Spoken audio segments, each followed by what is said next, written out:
Welcome to Real Estate 360 with real estate expert Ken Renner. My name is Sandy McElroy, and we have a lot to tell you about today and something that you're not going to hear in many other places.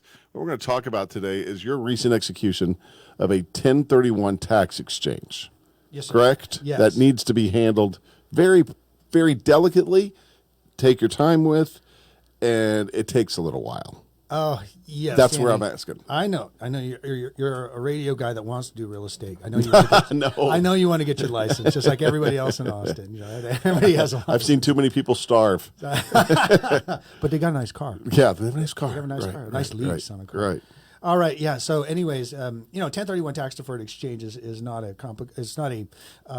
it's actually it's a code in the IRS to be able to help investors be able to reinvest their property into more and more property without paying capital gains up front. It's called a deferred exchange. So it's very common in the industry. So when we're talking about that, it doesn't happen all day. My story with this whole thing, and I want to tell this long story, has to do with how I was able to take one property, and turn it into 9 properties for my client. But it had to be done based on the 1031 laws, the 1031 tax deferred exchange laws by the IRS code. And it also took a whole lot of relationships. You can't just get overnight with our building crew, with our 1031 exchange specialists, with hard money lenders, with our credit line people, with attorneys for doing reverse exchanges. This whole process that I took this client through was almost a 1-year process from start to finish. When he made a decision to do this, to being able to defer a huge amount of taxes. I have a quick question for you about this. How would somebody know that they're in a situation where this is to be used? Okay. For their average layperson, how do I know?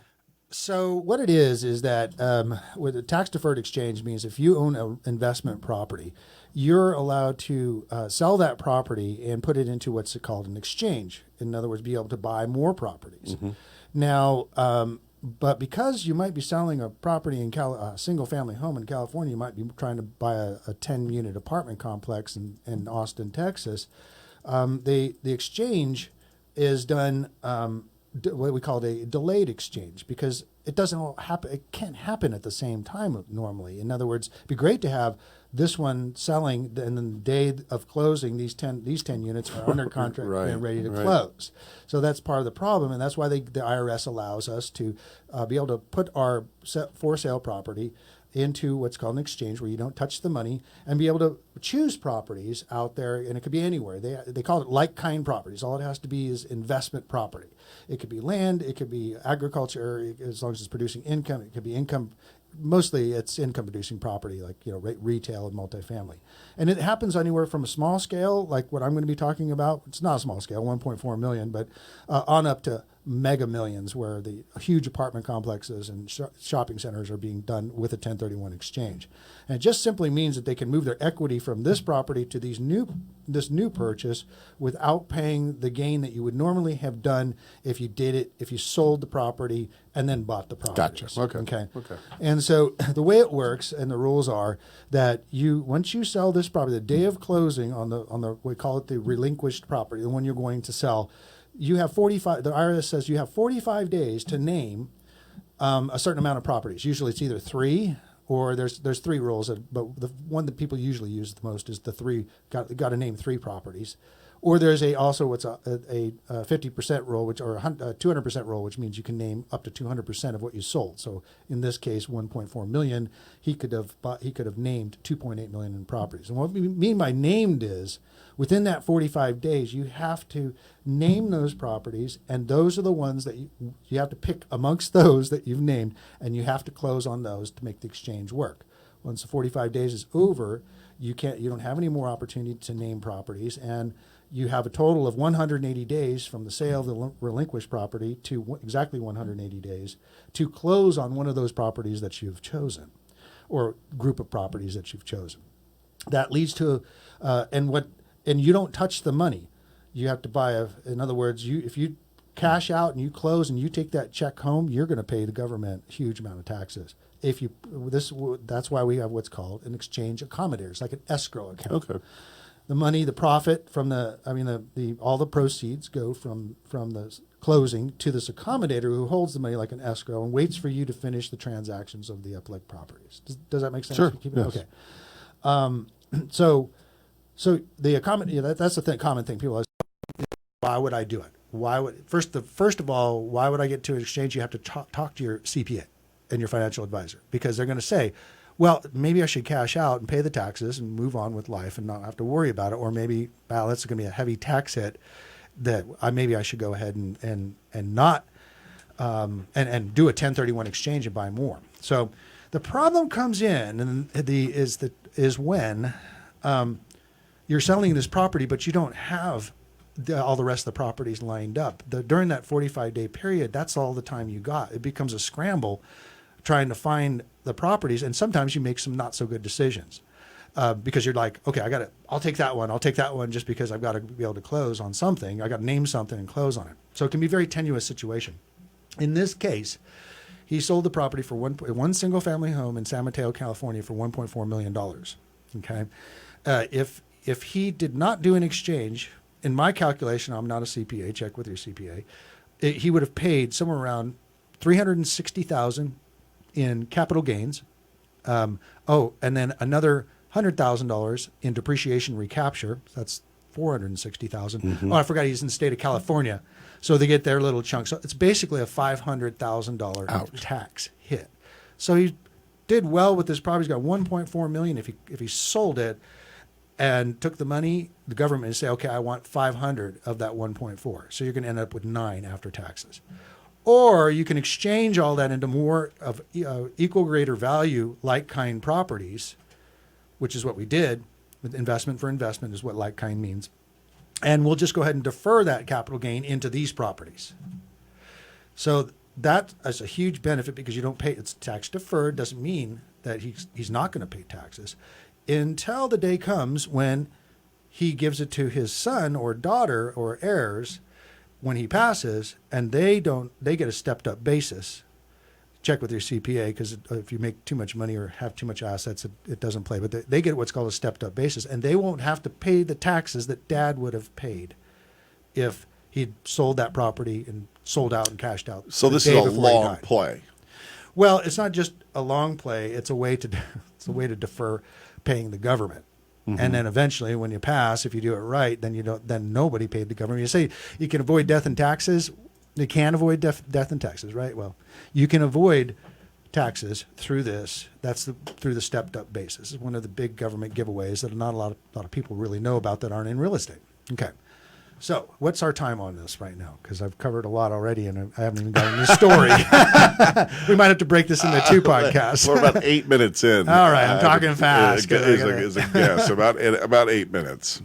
All right, so this is a true story. It happened. It started about this time last year. A client of mine, we're going to call him Mr. Bill, because I don't want to, of course, give away his true identity, but his name was Bill. And so Mr. Bill is a former client of mine. He had bought a house from me several years ago and then turned around about a couple of years ago and sold it, and probably wished he didn't, but he was okay. He made some money on it. And then I hadn't heard from him. I always stay in touch with my clients, but I hadn't heard anything like, hey, I want to invest. It was only one house. But he came to me and said, hey, Ken, I trust you. We did pretty good last time, and I just want to find out. I've got a house that I've got to sell in San Mateo, and I'd like to talk to you about what would you invest in? Because he's looking all around. He could invest in a fourplex, a duplex, Austin. It could be Memphis. Who knows where he was going to go? So I kind of talked about the situation. I talked to him about that 45-day period, and I talked to him about the 180-day period and how tenuous that can be. Now you've closed on this $1.4 million. What are you going to do with it? You're scrambling around looking for properties. Let's do a different strategy. How about this? We'll get with a volume builder, and we'll tell them that we'll buy $1.4 million worth of their houses that are under construction.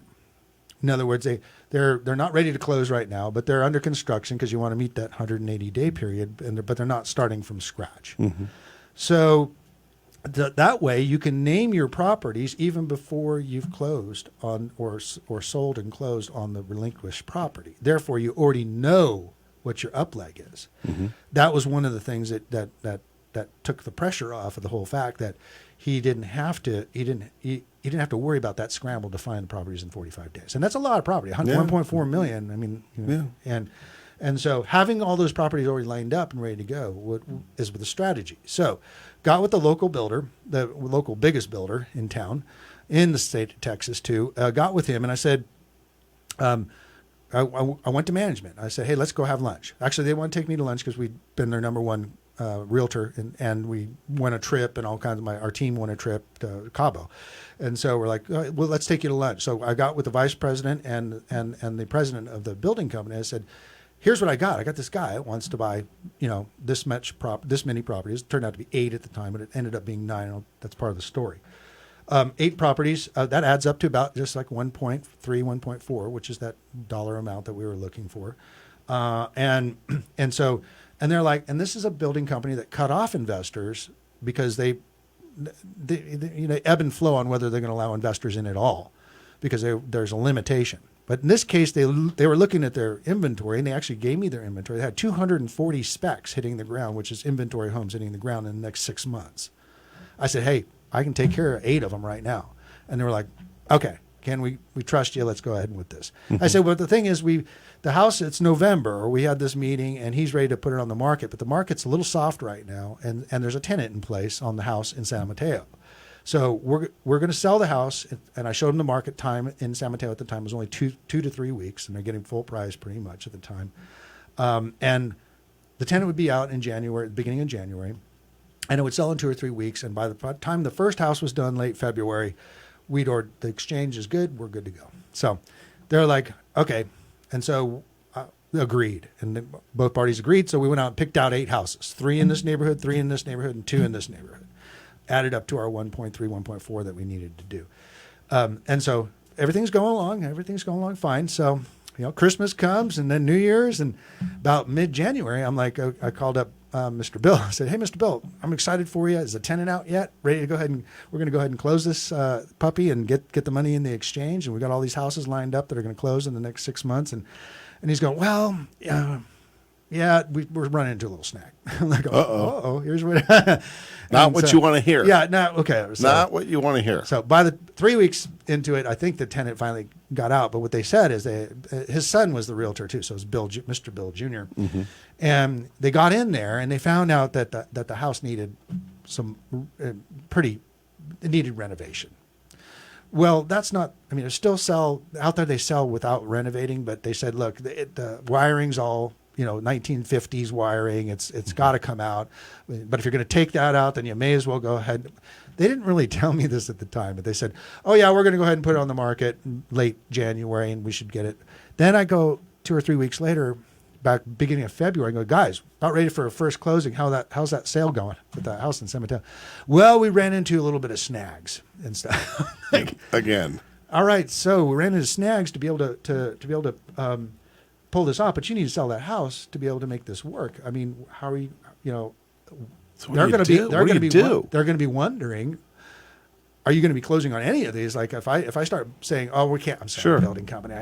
I know, Mr. President of your building company. I took a $1.5 million worth of property off the market for 6 months, and we're not closing. And I haven't given you a dollar. And then we get some earnest money, and it's like my reputation's on the line now. Right. Okay, because I'm their top realtor, and now my reputation's on the line. So I'm like, oh, this is a personal thing. I mean, this could really mess with me and the builder. And so, anyways, we just they got into the renovation, and then of course, late February is coming up. I'm going, look, we've got to either tell them we're not going to close on this first one because it was like one staggered after the other, and then or we're going to have to do something, because if we bust on the first one, they're going to go, are you going to bust on all that question's going to come up. Mm-hmm. If we bust on the first one, what are we going to do? I mean, because they're going to say, then the whole deal could crater and you get to pay $500,000 in income tax. Right. So he goes, okay, well, we'll figure it out. I don't know what to do, but we'll figure it out. So what I figured out was that he had a house near San Mateo that was worth $2.5 million, and he didn't owe a whole lot on it. And I said, well, since you haven't bought this, you haven't sold your property yet, and I'm going to have to delay with the builder. I'm going to have to play delay games with them because we don't want the whole thing to fall apart. Let's go ahead and do what's called a reverse exchange. Like, what? What's a reverse exchange? So we got a local attorney, the top attorney in town that does the exchanges. He also an exchange accommodator, so he could hold the money as well. And what they do is that you actually buy the property ahead of time in an LLC, and then that property is waiting for you for when your property actually sells.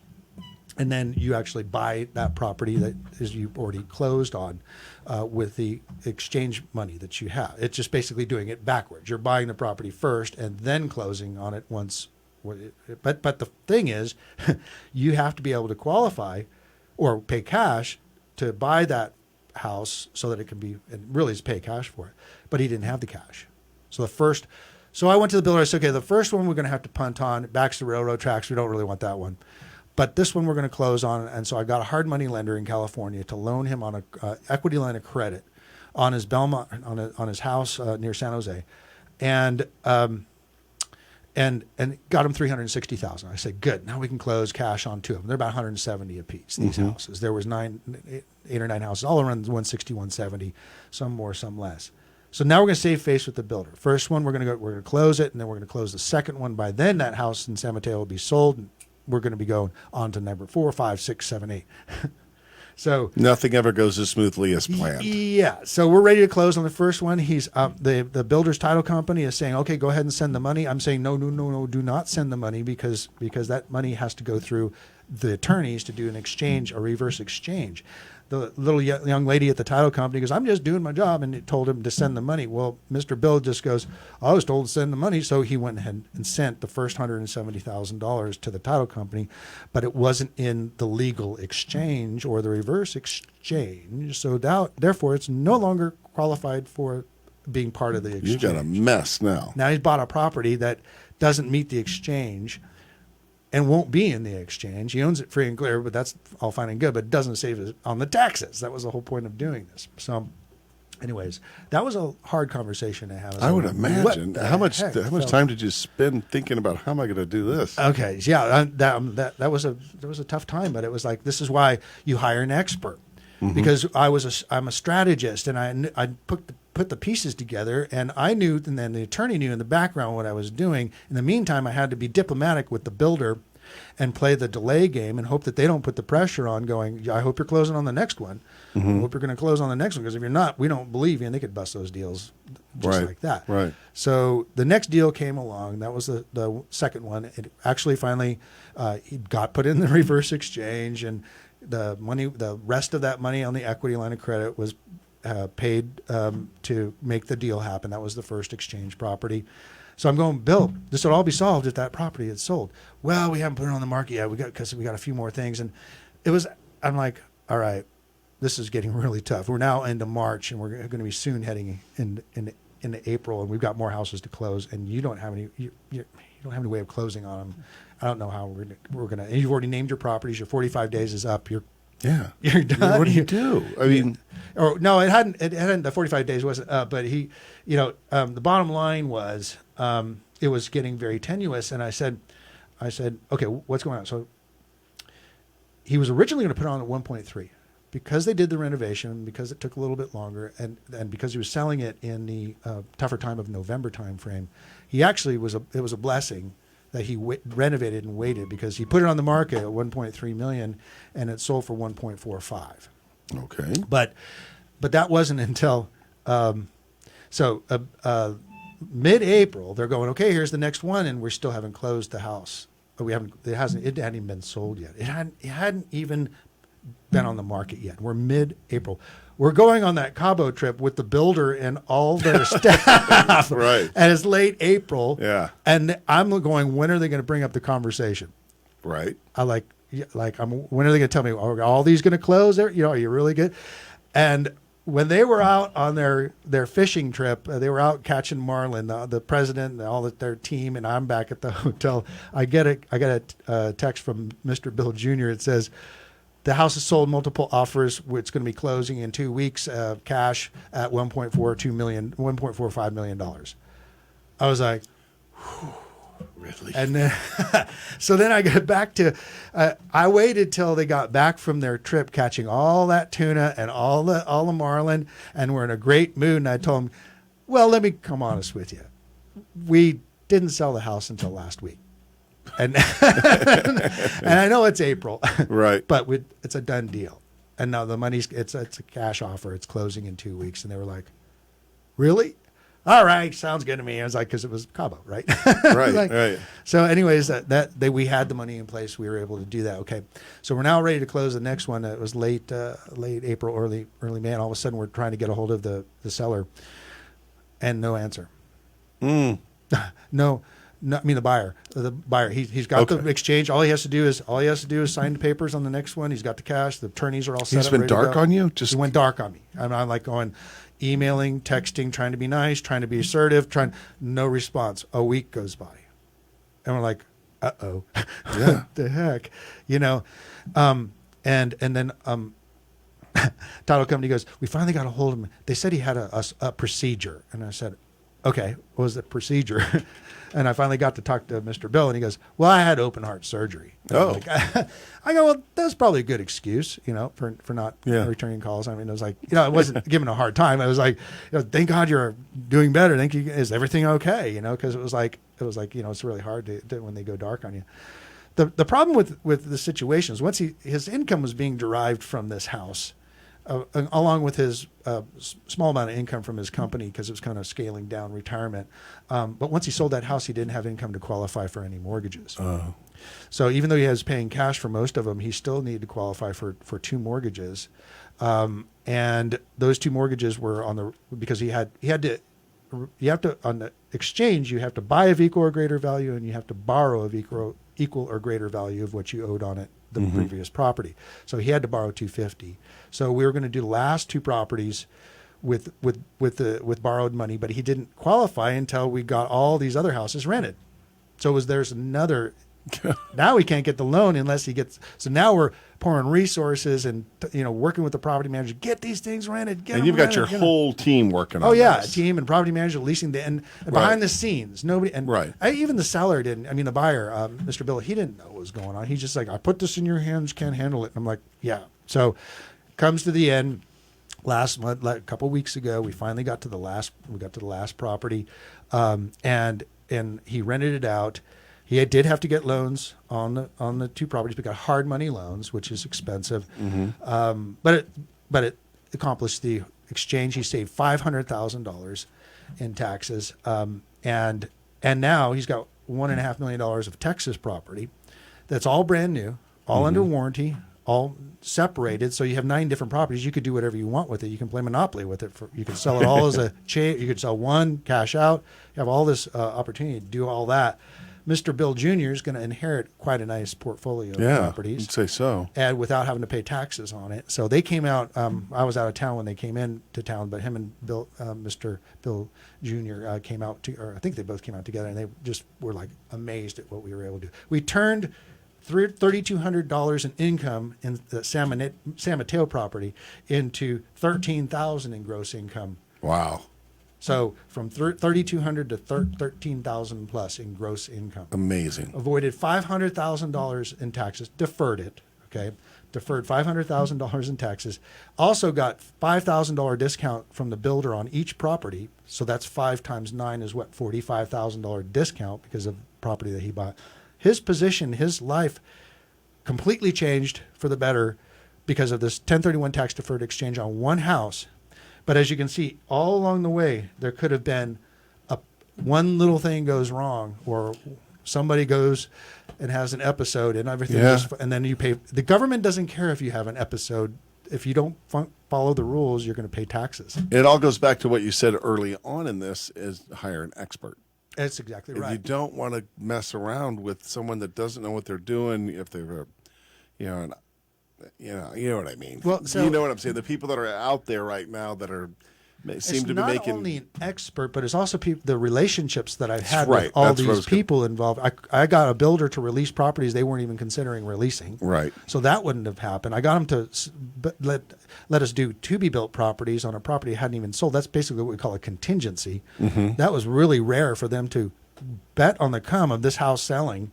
And allowing me to take 1.4 million of their houses off the market when they could be selling them out to the open general public. Sure. So, like I said, you just said it. There was like there were all these things that could have blown up, not only for the buyer, but also from the builder's point of view. They would have gone, Ken, we trusted you, and look what happened. So it's all a matter of trust. And then then you're done with that builder. If that thing They're goes bad, you're down the road, years down the road. We won't get any more favors. You're Put it right, that. exactly. No more favors and no more free lunches and no more Cabo trips. No more Cabo trips. Right. I don't know. Maybe. I don't know. Anyways, thank God we pulled that whole thing off, and that was the benefit of everybody involved. And that's why you want to hire an expert.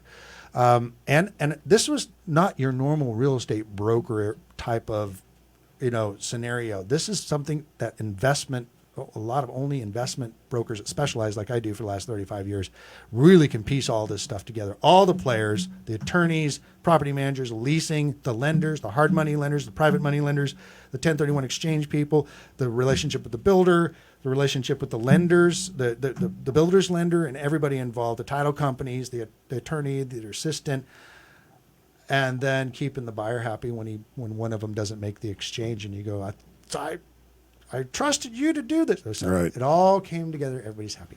Good. And you're relieved. Right? Let's do it again. All right, anybody out there with ready to do with that? No. Normally it's not that hard. Yeah, right. That was my next question. No, normally it's pretty just straightforward. But it goes to show that if you can get that deal done, then you should have a lot of confidence in the next time or anyone that comes to you to do something like this. Mm-hmm. If they knew this case study, then they would be very comfortable in saying, yeah, he's got this. Ken Renner and his team can handle it. Absolutely, right? yeah. Wow.